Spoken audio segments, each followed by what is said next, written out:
이어서 500 말씀 살펴보겠습니다. 공과의 말씀 이제 히스기야 37장 14절에서부터 좀 길게 잡았네요. 38절 마지막 절까지 본문의 말씀입니다. 말씀의 제목은 히스기야의 기도와 구원 이렇게 잡았어요. 대지도 그래서 이제 20절까지 먼저 히스기야가 하나님 앞에 어떻게 기도했는지, 정말 하나님 앞에 간절한 마음으로 기도했던 히스기야의 기도 궁금하지요? 어떻게 기도했을까? 20절까지. 그리고 그 히스기야의 기도에 대해 응답하시는 것이 21절부터 35절까지 구원을 약속을 하셨어요. 그리고 36절과 38절은 그 말씀대로 여호와께서 구원을 약속하시고 그대로 이루신 것을 기록한 본문의 말씀입니다.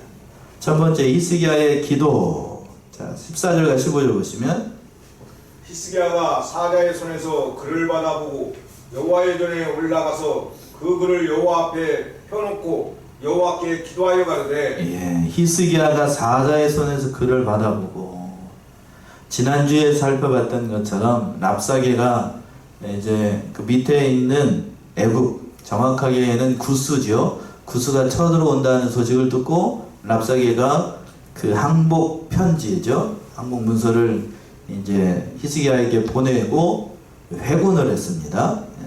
지금 사내립에 있는 곳을 회군을 할 때에 편지를 보냈어요. 이제 사자에게서 그 편지를 받아봤다는 거예요. 편지를 받아보면서 글을 받아보고 하나님 앞에 이제 기도하기 시작하는 것인데, 그 편지의 내용이 참 기가 막혔던 거예요. 지난주에 살펴봤던 것처럼 뭐 이상한 하나님의 이름을 회방하고 모독하고 일로 말로 표현할 수 없는 그런 온갖 조롱의 말에 삼켜 있으니 히스기야가 그 사자의 글을 보고 하나님의 전에 올라갔습니다. 하나님의 전에 올라갔어요. 다른 사람에게는 이거를 얘기해봐야 뭐 득이 될 게 아무것도 없으니, 이것 자체가 하나님의 전에 먼저 올라갔다는 것, 그 편지를 들고 하나님의 전에 올라갔다는 사실이 히스기야가 이때까지 있었던 다른 왕들과는 다르다는 사실을 알 수 있어요. 계속해서 우리가 히스기야를 오전 오후 시간에 제가 살펴봤던 것처럼 다윗 이후로 가장 선한 왕을 꼽으라고 하면 히스기야이고, 그리고 그의 아들, 그 손자가 되니까 증손자죠. 증손자가 요시야인데, 그래서 다윗, 히스기야, 그리고 이스라엘의 마지막 타오르는 불꽃 요시야를 세 명을 이스라엘의 남쪽 유다의 3대 선한 왕이라고 꼽아요. 히스기야의 면모가 여기서 잘 드러납니다. 근데 그 어떻게 했는가 하면 그 중반절 끝에 그랬죠. 그 글을 여호와 앞에 펴놓고 그 항복 문서 편지를 하나님의 전에 올라가 가지고, 제가 이렇게 설교 원고를 작성한 것처럼 하나님께 앞에 보라고 이렇게 쫙 펴서 딱 올려놓은 거예요. 이러한 행동은 마치 어린아이가 엄마한테 밥 주세요 하는 것처럼 그거하고 똑같이 항복 문서를 하나님이 보시라고 다 펴놓은 거라고. 이건 히스기야의 이런 행동은 몰라서가 아니고, 하나님의 그 글자를 몰라서가 아니고, 눈이 어두워서가 아니라 정말로 있는 그대로, 사실 그대로 하나님 앞에 다 내놓고 기도하는, 숨김없이, 하나도 숨김없이 하나님 앞에 다 내려놓은 거라고. 이게 다른 거예요. 이게 다른 거. 미사어구를 사용하지 않고, 우리는 하나님 앞에 기도할 때에 뭐 그렇게 기도하죠. 존귀하시고 무소부지하시면 뭐 이렇게 하는 거 있죠. 하나님에 대해서 수식어, 그런 말을 쓰지 않고 정말 하나님 앞에 진실한 나의 현실을 있는 그대로 과감 없이 숨기지 않고 다 펴서 보여줬던 거예요. 그러면서 여호와께 기도하여 가로되, 기도하기 시작했습니다. 물론 여기서 기도한다는 말은 단순히 기도한다는 게 아니고 중보 기도하다. 언어가, 그 원어가 달라요. 히브리 원어가. 중보 기도. 중보 기도는 어떤 거냐면 하나님을 앞에 두고 백성과 그 인간과 하나님 사이에 중보자로 서가지고 그들을 위해서 중보 기도하는 것. 구약의 대표적인 중보 기도의 사람을 한 사람 꼽으라고 하면 누구죠? 모세죠. 모세. 그 모세와 같은 입장에서 이 히스기야가 기도하기 시작한 거예요. 기도할 때에 천하만국이 히스기야의 기도를 보게 되면 어떻게 기도를 했는가 하면 이제 16절부터 20절까지 히스기야의 기도가 나오는데, 먼저 말씀을 드리면 존귀하신 이름, 하나님의 살아계신 존귀하신 이름이 모독을 받는 것, 그걸 히스기야가 견딜 수가 없었어요. 그걸 위해서 하나님 앞에 기도하기를 시작합니다. 그 말씀이 16절부터 잘 등장하죠? 16절 보시면 그룹 사이에 계신 이스라엘 하나님 만군의 여호와여, 주는 천하 만국의 유일하신 하나님이시라. 주께서 천지를 조정하셨나이다. 예, 그룹 사이에 계신 이스라엘의 하나님 만군의 여호와여. 그래서 그룹 사이에 계시다는 말은, 그래서 그룹은 천사지요, 천사. 에덴 동산에서 아담과 하와가 범죄하고 난 다음에 화영검을 들고 그 생명나무를 지켰던 그 천사가 이 천사들이고, 그리고 요한계시록에 그 존귀하신 하나님의 보좌를 가렸던 그 천사들이 그룹이라고 하는 천사들이고, 그 구체적인 그 그룹의 천사의 모습을 이스라엘에 출애굽할 때 하나님께서 광야를 지날 때에 그 언약궤를 만들었어요. 언약궤 위에다가 속죄소 위에 천사 둘이 이렇게 하는 대목이 있어요. 이쪽에도 있고 저쪽에도 있고, 그 천사가 바로 그룹 천사입니다. 그룹 천사. 그러니까 그 천사를 지금 염두에 두고 이렇게 얘기를 하고 있는데, 그러니까 이 속죄소에서 이스라엘 사람들의 생각은 그런 거예요.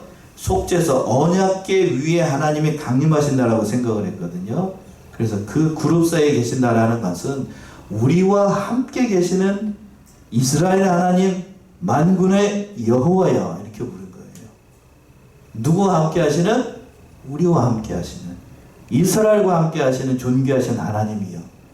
그걸 우리와 함께 계신다. 임마누엘이지요. 임마누엘 하나님 앞에 히스기야가 먼저 기도하고 있는 거예요. 그러면서 이스라엘 하나님 만군의 여호와는 어떤 분인가를 얘기를 하는데, 그 하반절에 주는 천하 만국의 유일하신 하나님이라. 독사 혼자 계신 유일하신 하나님, 유일하신 하나님, 홀로 영광을 받으시고 유일하신 하나님. 그러면서 그 유일하신 하나님이 주께서 어디를 창조하셨대요? 천지를 조성하셨다. 유일하신 하나님이시고 창조주가 되신 하나님, 그 하나님, 우리의 하나님, 이스라엘 하나님, 우리와 함께 하시는 하나님. 참 히스기야의 이 신앙과 그 신앙이 잘 묻어나는 그런 대목이에요. 그렇게 하나님 앞에 기도합니다. 그 하나님의 이름을 부르면서, 존귀하신 하나님의 이름을 부르면서 히스기야가 17절처럼 기도해요. 17절 보시면 여호와여, 귀를 기울여 들으시옵소서. 여호와여, 눈을 떠 보시옵소서. 사내립이 사자로 사시는 하나님을 해방한 모든 말을 들으시옵소서. 여호와여, 뭐를 기울이라고 돼 있어요? 귀를 기울이라. 또 여호와 어디를 떠라? 눈을 떠라. 이 말씀은 눈과 귀, 그리고 뒤에 가서는 말을 들으라고 얘기를 했는데, 실제로 하나님께서 눈과 귀, 이건 다 뭐 그 영이시기 때문에 그런 게 있는 게 아니고, 하나님께서 진짜 우리와 함께 하시는 것처럼 인격을 얘기를 하는 거죠. 들으시고 또 우리와 함께 하셔서 그 모든 것을 아시는 하나님 앞에서 그 모든 말을 들어봐달라고 그렇게 기도하는 거예요. 간절하게 하나님 앞에 기도합니다. 그러면서 뭐라고 얘기했냐면, 사내립이 사자로 사시는 하나님을 회방한 말을 들으시옵소서. 마치 아이처럼 그 편지를 쫙 하나님의 전에 올라가가지고 펴놓고, 그리고 하나님의 존귀하신 이름을 부르고, 그 사내립이 살아계신 하나님의 존귀하신 이름을 해방하는 이 모든 말을 들어주시옵소서 라고. 그러니까 여기서 보게 되면 히스기야가 하나님 앞에 기도할 때에 개인적인 간구를 구한 게 아니고, 이스라엘을 구원해달라고 부탁을 드리면서 먼저 하나님 앞에 기도했던 건, 하나님의 존귀하신 이름이, 하나님의 살아계신 이름이 하나님을 알지 못하는 이방 사람들에 의해서 조롱을 받고 멸시를 받는 것을 더 견딜 수가 없었던 거예요. 여러분들은 어떻게 생각하십니까? 살아계신 하나님, 나와 함께 하신 하나님의 이름이 나로 인하여서 가려지고 그 존귀하신 이름이 모독을 받는다라고 하면 견딜 수 없는 신앙이 돼야 돼요. 여러분 어때요? 그렇습니까? 히스기야는 다른 게 아니에요. 다른 게 아니에요. 살아계신 하나님의 이름이 랍사게와 같은 이러한 사람에 의해서, 제가 과격한 표현을 쓰고 싶습니다만 목사인지라 표현을 못하겠어. 이 랍사게와 같은 이런 인간에게, 이런 사람에게 하나님의 존귀하신 이름이 모독을 받는다라고 하는 건 이 히스기야와 같은 신앙의 사람으로서는 견딜 수가 없었던 거예요.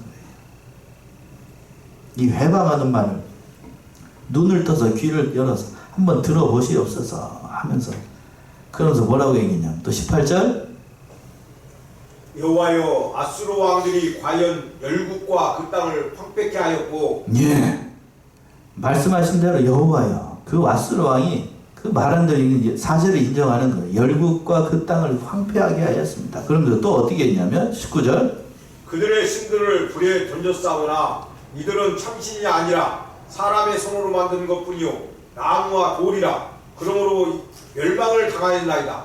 그래요.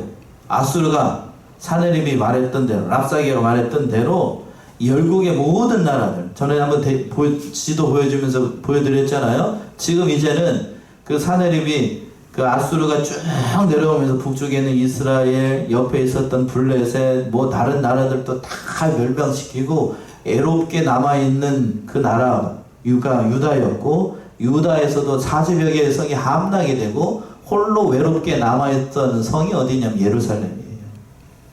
그 예루살렘, 유다를 교환하기 위해서 남쪽에 있는 유다, 구스라고 하는 나라가 구원군을 보냈습니다만, 역사 기록에 따르면 이 사네립한테 한 방에 그냥 초전에 박살이 나고, 그때 이후로 애굽은 그 아수르에게 어떤 영향력을 발휘를 못해요. 그때부터 애굽은 기울어가는 나라가 돼요. 기울어가는 나라. 더 이상 힘을 못 쓰게 되고 그런 나라가 됐었는데, 그런 때에 하나님 앞에 이렇게 기도하는 거예요. 그럼 뭐라고 기도했냐면, 히스기야가 그 신들을 불살라버렸고, 왜 불살라졌는가? 그들은 무슨 신이 아니니까요? 참신이 아니기 때문에, 사람의 손으로 만든 것뿐이고 나무와 돌뿐이니까 당연히 그들이 멸망받을 수밖에 없다는 얘기예요. 그러나 우리 하나님은 다르다는 얘기죠. 우리 하나님이 어떠한 분인가? 히스기야의 신앙이 20절에서 잘 나타납니다. 20절, 우리 하나님 여호와여, 이게 우리를 그의 손에서 구원하사 천하 만국으로 주만 여호와이신 줄을 알게 하옵소서. 자, 20절 우리 합독합시다. 히스기야의 신앙이 단적으로 보여줘요. 하나님이 누구이신가? 하나님이 어떠한 분인가? 히스기야의 신앙이 단적으로 보여줍니다. 20절 시작. 우리 하나님 여호와여, 이제 우리를 그의 손에서 구원하사 천하 만국으로 주만 여호와이신 줄을 알게 하옵소서. 짧고 그리고 가장 하나님에 대해서 정확하게 히스기야가 고백을 했어요. 뭐라고 기도하냐면, 누구의 하나님? 우리 하나님 여호와여. 자, 이 말은 히스기야가 중보 기도의 일원으로 이스라엘을 대표해서 하나님 앞에 기도하는 거니까 우리 하나님이라고 한 거고, 만약에 개인적으로 기도했다는 우리가 아니고 누구의 하나님이라는 얘기죠? 나의 하나님 여호와여 라는 뜻이에요. 우리 하나님 여호와여, 이제 우리를 그의 손에서 구원하사 천하 만국에, 누가? 하나님만이 여호와이신 줄 알게 해달라. 그런 기도인 거예요. 참, 여기서 이 히스기야가 하나님을 어떻게 생각하고 있는가, 여기에 단적으로 다 등장하고 있어요. 하나님은 우리 하나님이다. 그런 인간의 손으로 만든 죽은 신이 아니고 살아계신 하나님이고, 천하 만국이 이 일 때문에 하나님이 누구인지를 깨닫게 해달라 라고 기도했어요. 이러한 기도에 하나님이 어떻게 응답을 하실까? 하나님이 그 기도를 들으시고 즉시로 이사야 선지자가 응답을 해서 얘기를 합니다. 그 말씀이 두 번째 대지에서 21절 이하에 등장하고 있어요. 21절 보시면, 아모스의 아들 이사야가 보내어 히스기야에게 이르되 이스라엘의 하나님 여호와께서 말씀하시되 내가 아수르 왕 사네립의 일로 내게 기도하였도다 하시고. 자, 21절 우리 같이 합독합시다. 이 아모스를 통하여서 주신 하나님의 응답입니다. 하나님만, 여호와만 하나님인 줄 알게 해달라고 하는 히스기야의 기도를 들으시고 하나님 응답을 하세요. 뭐라고 응답하는가 하면 21절 우리 같이 합독합시다. 시작. 아모스의 아들 이사야가 보낸 히스기야에게 이르되 이스라엘의 하나님 여호와께서 말씀하시되 네가 아수르 왕 사네립의 일로 내게 기도하였도다 하시고. 즉시 하나님이 누구를 통하여서? 이사야 선지자를 통하여서 히스기야에게 응답을 하시는 겁니다. 근데 여기서 아모스의 아들 이사야가 보내어 히스기야에게 이르되 여러 가지 수식어가 있는데 정통성을 얘기하기 위해서 이렇게 얘기를 한 것이고, 그때 이스라엘 하나님 여호와가 말씀하십니다. 뭐라고 얘기를 하시냐면 하나님이 이미 다 듣고 있었어요. 그 하반절에 네가, 여기서 너는 누구죠? 히스기야입니다. 히스기야가 네가 아수르 왕 사네립의 일로 누구에게? 내게 기도하였다. 히스기야가 그 사네립의 일 때문에 존귀하신 하나님의 이름을 걸고 기도했던 것을 내가 다 들었다는 얘기예요. 다 들었다. 하나님 이런 분이셔요. 다 듣고 계십니다. 다 듣고 계시고, 다 듣고 계시다가 이보다 더 큰 위안이 없는 거예요. 기도에 응답을 하십니다. 구체적으로 응답을 하셔요. 어떻게 응답하시는가 하면 22절 여호와께서 그에 대하여 이같이 이르시되 처녀 딸 시온이 너를 멸시하며 조소하였고 딸 예루살렘이 너를 향하여 머리를 흔들었느니라. 자, 이 22절을 가르쳐주는 사람이 있어야 돼요. 이게 오해를 하면 안 돼요. 22절 보시면 여호와께서 그에게 대하여 이같이 이르시되, 하나님의 응답을 이렇게 기록을 하는 것인데 뭐냐면 처녀 딸 시온이 너를 멸시하여 조소하였고, 여기서 너는 누구를 얘기를 할까요? 히스기야를 멸시한다고요? 처녀 딸 시온이 그러면 누구라는 얘기요? 히스기야를 멸시한다고 그러면 내가 이럴 것 같아서 제가 정신 차리라고 그랬어. 예. 처녀 딸 시온은 너를 멸시한다. 여기서 너는 누구냐면 너가 그 히스기야가 아니고 사네립을 얘기를 하는 거예요. 처녀 딸 시온은 누구를 얘기를 하는 거야? 누구요? 유다를 얘기를 하는 거죠. 유다가 사네립을 멸시하면 조소할 것이다. 왜 이렇게 얘기를 했는가 하면, 이게 그 딸, 그 뒤에, 앞에 게 좀 이상하면 뒤에 거부터 해보세요. 딸 예루살렘이 너를 향하여 뭐를 흔든다고요? 머리를. 우리 생각에서 보시게 되면 그런 거예요. 이게 뭔 말일까 싶죠. 갑자기 하나님이 이렇게 응답을 하시는데, 그 사네립이 그 유다와 예루살렘을 향해서 머리를 흔들었다라고 하면 이해가 돼요. 지금 그런 상황이잖아요. 지금 조롱하고 멸시하고 난리도 아닌 상황인데, 하나님의 응답은 그 반대예요. 처녀딸 시온이, 예루살렘이 사네립을 향하여서 멸시하고 조롱하고 또 뭐라고 한다고요? 머리를 흔들게 될 것이라는 얘기예요. 이걸 신학적으로 뭐라고 그러냐면 예언적 완료라고 합니다. 이 히스기야의 기도를 들으시고 하나님께서 응답을 하셔서 장차 곧 처녀딸 시온과 예루살렘이 사네립을 보고 멸시하고 조롱하고 머리를 흔들게 될 것이라는 얘기예요. 이해되십니까? 그 얘기예요. 그 얘기. 사내의 머리를 흔든다는 게 아니고, 이해되시죠? 가르쳐준 사람이 정신 안 차리면 그런 거라고요. 사내의 머리를 흔다는 게 아니고, 이건 뭔가 하면 뒤에 가서 이미 나와요. 뒤에부터 보시게 되면 한 명의 천사를 보내가지고 아수르의 18만 5천 명을 한 아침 그냥 싹 다 뭘로 만들어요? 시체로 만들지요? 그리고 사내립도 그 아들의 모반에 의해서 죽게 됩니다. 그 일을 이렇게 얘기를 한 거라고요. 이렇게. 그 상황을 보고 처녀딸 시온과 예루살렘이 너를 향하여서 조소하고 머리를 흔들게 될 것이다. 이미 약속을 하신 거예요. 여기서 이미 하나님께서 이스라엘을 구원하실 것을 이렇게 말씀을 하신 거예요. 그러면서 23절 보시면 23절. 내가 해방하며 능력한 것은 누구에게냐? 내가 소리를 높이며 눈을 높이 들어 향한 것은 누구에게냐? 곧 이스라엘의 거룩한 자에게니라. 예, 이거 잘 봐야 돼요.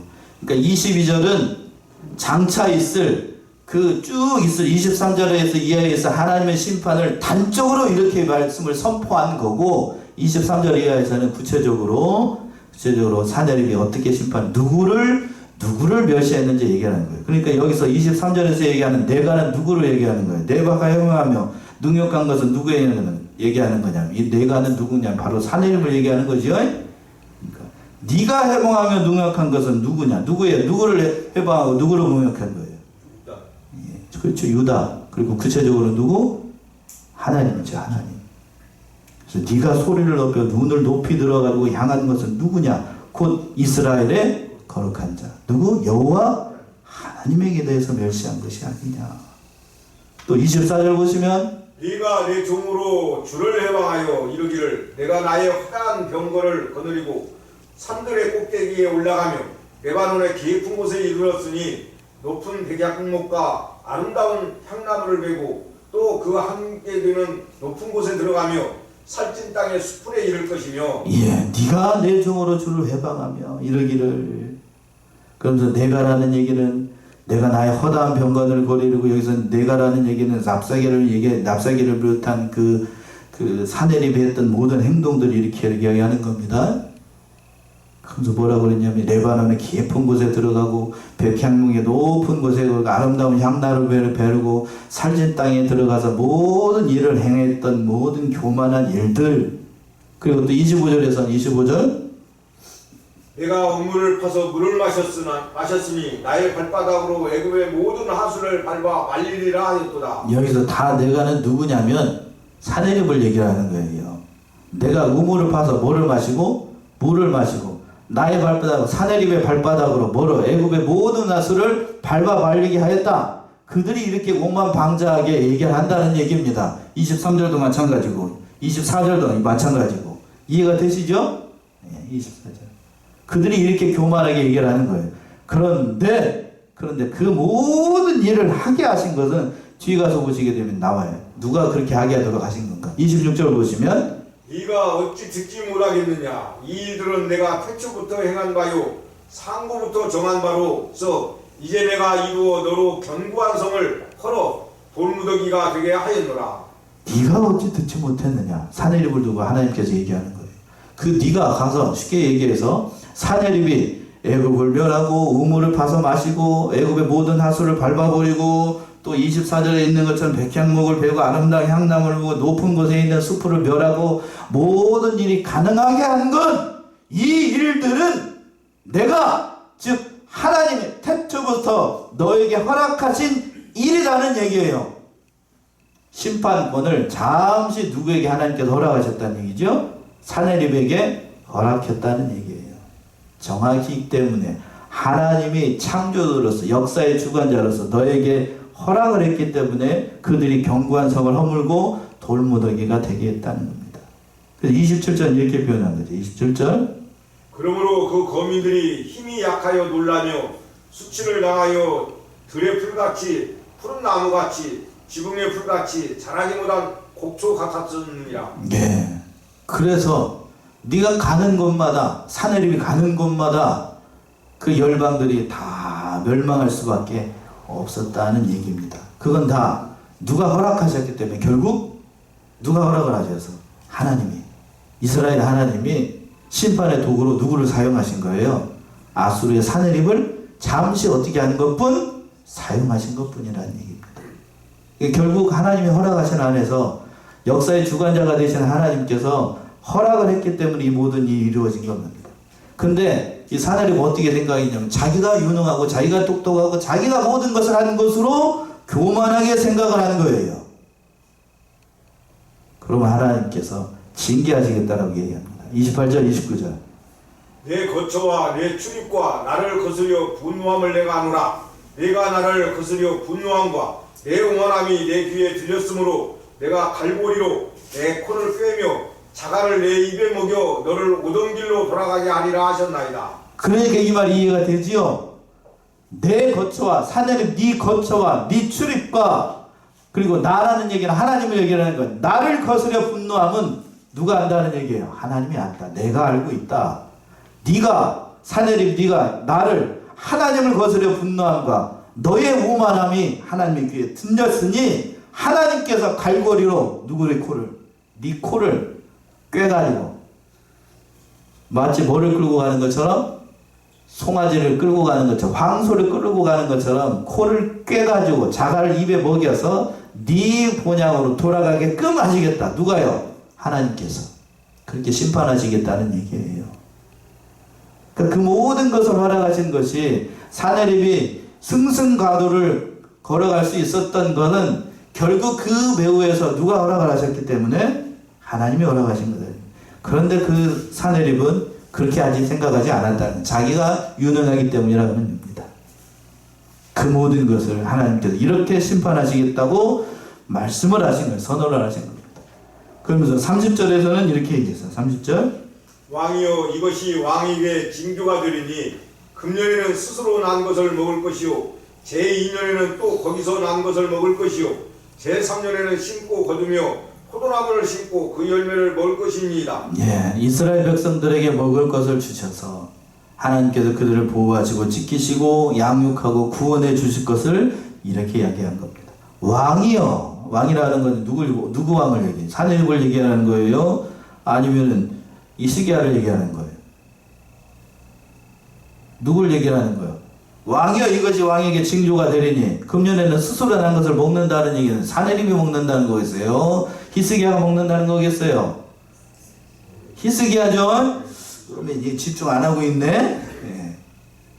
히스기야가 그 전란에서 회복이 되어서 이제는 이게 징조가 될 것입니다.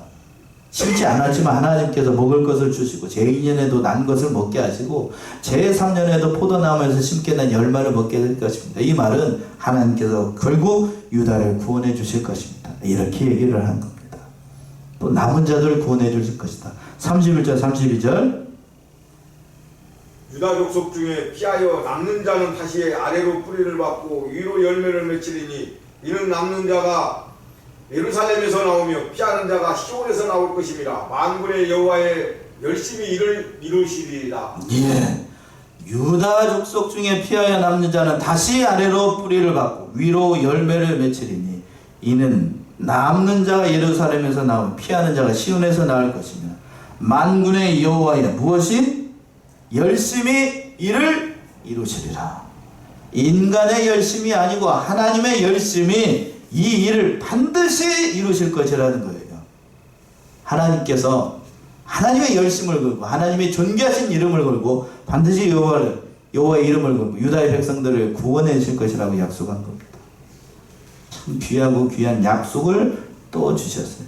또 그것뿐만 아니고 그 멸을 그 대적들을 멸해 주실 것이라고 약속했어요. 33절의 말씀인데 33절 그러므로 여호와께서 아수르 왕에 대하여 가라사대 그가 이 성에 이르지 못하며 한 살도 이리로 쏘지 못하며 방패를 가지고 성에 가까이 오지도 못하며 흉벽을 쌓고 치지도 못할 것이요. 예. 화살도 쏘지 못하고 방패를 가지고 쏘지 못하고 하나님께서 다 막아주셔서 그 방패를 가지고 성에 가까이 오지도 못하고 흉복을 쌓지도 못하고 그들을 다 막아주실 것이다. 그리고 또 34절 이렇게 표현했죠. 34절 그가 오던 길 곧 그 길로 돌아가고 이 성에 이르지 못하리라. 나 여호와의 말이니라. 예, 그가 오던 길 곧 그 길로 돌아가고 이 성에 이르지 못하고 하나님의 존귀하신 이름을 걸고 히스기야에게 이 이사야를 통해서 약속해 주신 말씀이에요. 왜 이 일을 하는가? 그 말씀이 35절입니다. 35절 대저 내가 나를 위하며 내 종 다윗을 위하여 이 성을 보호하며 구원하리라 하셨나이다. 예, 대저 왜냐하면 이라는 뜻이죠. 왜냐하면 내가 누구를 위하여? 누구를 위해서? 나 자신을 위해서. 그리고 내 종 누구를 위하여? 다윗을 위하여 이 성을 보호하며 구원하리라. 히스기야가 하나님 앞에 항복문서를 펴놓고 이 옷을 찢고 울면서 통곡하며 기도할 때에 히스기야가 맨 처음 기도한 건 뭐였냐면 하나님의 존귀하신 이름을 걸고 얘기했어요. 그랬더니 하나님의 응답이 정확하게 35절에서 대저 내가 누구를 위하여? 나를 위하여, 내 존귀하신 이름을 위하여 내가 너를 어떻게 하겠다? 구원해내겠다. 이 말인즉슨 내가 누구인지를 너에게 보여주겠다는 얘기예요. 하나님께서 하나님의 존귀하신 이름이 어떠한 분인지를 보여주겠다라고 하는 건 정말로 믿는 사람 편에 드는 저와 여러분 같은 사람한테는 이보다 더 유한이 되는 말씀이 없습니다만, 믿지 않는 사람 입장에서 봤을 때에는 이건 두려운 일입니다. 두려운 일이에요. 그래서 이 약속의 구절, 이것이 이제 그 뒤에는 내종 다윗을 위하라고 얘기하고 있는데, 다윗 언약을 근거로 해서 이스라엘 백성들이 그럴 만한 입장이 못 되지만 그 언약을 근거로 해가지고 구원해 주시겠다라고 약속한 대목이에요. 찾아볼까요? 사무엘하 7장에 있는 말씀이죠. 사무엘하 7장 12절에서부터 16절, 하나님께서 그 존귀하신 이름과 그 다윗에게 주신 이름 때문에 구원해 주실 것이라고 했습니다. 사무엘하 7장 12절에서부터 16절, 다윗 언약이라고 하는 사무엘하 7장 12절에서부터 16절. 내 수완이 차서 내 조상들과 함께 잘 때에 내가 내 몸에서 날 자식을 내 뒤에 세워 그 나라를 견고케 하리라. 저는 내 이름을 위하여 집을 건축할 것이요 나는 그 나라 위를 영원히 견고케 하리라. 나는 그 아비가 되고 그는 내 아들이 되리니 저가 만일 죄를 범하면 내가 사람 막대기와 인생 채찍으로 징계하려니와 내가 내 앞에서 패한 사울에게서 내 은총을 빼앗은 것 같이 그에게서는 빼앗지 아니하리라. 내 집과 내 나라가 내 앞에서 영원히 보존되고 내 위가 영원히 견고하리라 하셨다 하라. 예, 이 말씀이 다윗 언약이에요. 14절에서 그랬습니다. 13절부터 보시죠. 저는 내 이름을 위하여 집을 건축할 것이요 나는 그 나라의 위를 영원히 견고케 하리라. 나는 그 누가 되고 아비가 되고 그는 내 아들이 되니 저가 만일 죄를 보면 내가 사람 막대기와 인생 채찍으로 징계하려니와. 그러니까 이 말씀에 근거를 해서 이스라엘 백성들 하나님을 떠나면 사람 막대기와 인생 채찍으로 어떻게 하셔요? 징계하십니다. 요 말씀은 오늘날 우리에게도 동일하게 적용이 돼요. 우리가 하나님을 떠나고 믿음 생활 잘 않게 되면 사람 막대기와 인생 채찍으로 징계를 하십니다. 아멘이십니까? 별로 아멘이 안 되는 모양이죠? 옆에 있는 사람이, 그리고 옆에 있는 인생, 그리고 하나님을 떠날 때 하나님께서 인생 채찍으로 징계를 하시는. 그러니까 이 말씀에 근거를 한다라고 하면 하나님께서 징계하시는 것이 복인가요? 저주인가요? 하나님 믿는 백성들에게 하나님께서 징계하시는 건 복이에요? 저주예요? 복이에요. 복. 복이에요. 복. 이 말씀에 근거를 두고 있으니까. 그러니까 그러면서 내가 내 앞에서 패한 바울에게서 은총을 얻은 것까지 빼앗지 않아. 이 근거 그대로 하나님께서 다윗을 위해서 이성을 보호할 것이고 이성을 지켜줄 것이고 또 특별히 우리 성안교회를 하나님께서 어떻게 하실 것이다? 지켜주실 것이다 라는 뜻입니다. 누구의 이름을 걸고? 앞에서 그랬어요. 누구의, 다른 사람의 이름이 아니에요. 하나님의 이름을 걸고. 참 제가 어제 이 말씀 준비하면서 다른 게 아니냐, 내가 나를 위해서, 내가 누구를 위해서가 아니에요. 나를 위해서 내가 누구인지를 보여주겠다. 그러면서 궁극적으로 36절에서부터 38절 그 말씀 그대로 이루어지게 돼요. 36절 보시면 여호와의 사자가 나가서 압수로 진중에서 18만 5천인을 쳤으므로 아침에 일찍 일어나 본즉 시체뿐이라. 예, 우리 36절 합독합시다. 구체적으로 하나님께서 응답을 하신 거예요. 36절 실제로 이렇게 역사에 응답이 됐어요. 36절 합독합시다. 시작. 여호와의 사자가 나가서 아수르 진중에서 18만 5천인을 쳤으므로 아침에 일찍이 일어나 본즉 시체뿐이라. 믿으십니까? 아멘. 예. 히스기야가 기도하고 하나님 앞에 기도했던 이사야 선지자를 통해서 이렇게 길게 응답을 하시고 36절에서는 천사를 여러 마리라고 하면 안 되지. 여러분을 보낸 게 아니고 단 하나를 보냈습니다. 잠시 제가 실언을 했습니다. 예. 한 사람을 보내가지고, 예. 한 천사를 보내가지고 했는데 다 죽어버렸어요. 18만 5천 명이 싹 죽어버렸습니다. 하나님의 능력이 얼마나 대단한지를 보여주는 거고. 그리고 거기서 끝난 게 아니에요. 37절과 38절 보시면 이에 아수르 왕 사네립이 떠나 돌아가서 니느웨에 거하더니 자기 신 니스록의 묘에서 경배할 때 그 아들 아드람멜렉과 사레셀이 그를 칼로 죽이고 아라라 땅으로 도망한 고로 그 아들 엘사알돈이 이어 왕이 되니라. 예, 이사야가 예언한 대로 7절과 33절과 그리고 또 34절에서 이미 예언한 대로 자기 군대가 전멸을 당하고 히스기야가 그때 그 치러왔던 사네립이 본국으로 이제 도망을 가게 되는데 자기 신 앞에 경배를 할 때 자기 아들들에 의해서 비참하게 죽임을 당합니다. 반란이 일어난 거죠. 쉽게 얘기해서. 권력 앞에서는 자식도 없고 아버지도 없는 거예요. 아버지를 자기 아들들이 죽였어.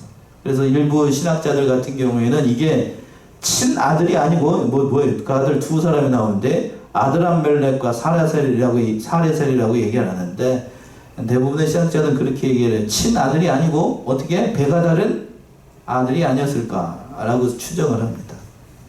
아무튼 그 권력욕이 자로잡혀있던 아들이 비참하게 죽임을 당하게 돼요. 하나님 말씀대로 모든 일이 이루어지게 됐던 거예요. 오늘 히스기야의 기도와 그 구원의 역사에 대해서 살펴봤는데 참 오늘 이 말씀처럼 하나님 앞에 우리가 요약할 수 있는 건 히스기야와 같은 그러한 간절함으로 있는 그대로 기도하면 반드시 하나님께서 어떻게 하신다? 응답하신다. 구원하신다. 이걸 바라보며 우리에게는 모든 현실들 하나님 앞에 기도하고 또 하나님의 도우심을 구하고 넉넉히 이겨나가는 사랑하시는 우리 성안의 성도님들 모두가 되시기 바랍니다. 기도하겠습니다.